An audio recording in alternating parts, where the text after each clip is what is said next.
పాప చనిపోయిన ఫస్ట్‌లో నాకు కొన్ని బెదిరింపు కాల్స్ వచ్చినాయండి. అప్పుడు అంటే ఏమని బెదిరించేవాళ్ళు? ఎక్కడి నుంచి వచ్చాయి? నేను ఎక్కడి నుంచి వచ్చిందన్నది తెలియదండి. అప్పుడు పెద్దగా మొబైల్స్ ఏమీ లేవు. ల్యాండ్ ఫోన్‌కి అట్లా వచ్చేవి.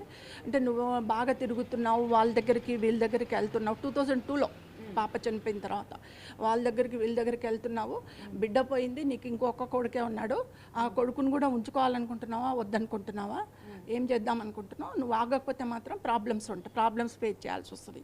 ఇలాంటి బెదిరింపులు నాకు వచ్చాయండి. వస్తున్నాయి. అప్పుడు డీజీపీ రాములు గారి దగ్గరికి వెళ్ళాను. డీజీపీ రాములు గారి దగ్గరికి వెళ్ళి, సార్ ఇలా నాకు బెదిరింపు కాల్స్ వస్తున్నాయి అని అంటే, తను ఒక 4 కానిస్టేబుల్స్ని ఇచ్చారు నాకు సెక్యూరిటీగా, ఇంటి దగ్గర సెక్యూరిటీగా పెట్టారు.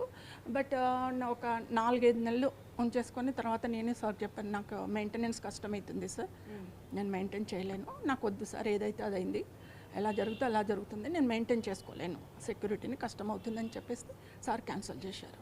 అంటే అప్పుడు మా ఆ రోజుల్లో మాత్రం బెదిరింపులు వచ్చాయి. ఆ తర్వాత ఎవరు మమ్మల్ని కేసు గురించి కానీ మా దగ్గరికి కానీ ఎవరు రాలేదండి. ఎందుకంటే సాక్ష్యాలు ఎక్కడ దొరుకుతాయో అనుకునే వరకు, సాక్ష్యాలు తారుమారయ్యే వరకు మమ్మల్ని బెదిరించారు. సాక్ష్యాలన్నీ తారుమారైపోయిన తర్వాత మమ్మల్ని పట్టించుకోవడం మానేశారు. జరిగిన సిచ్యువేషన్ అది.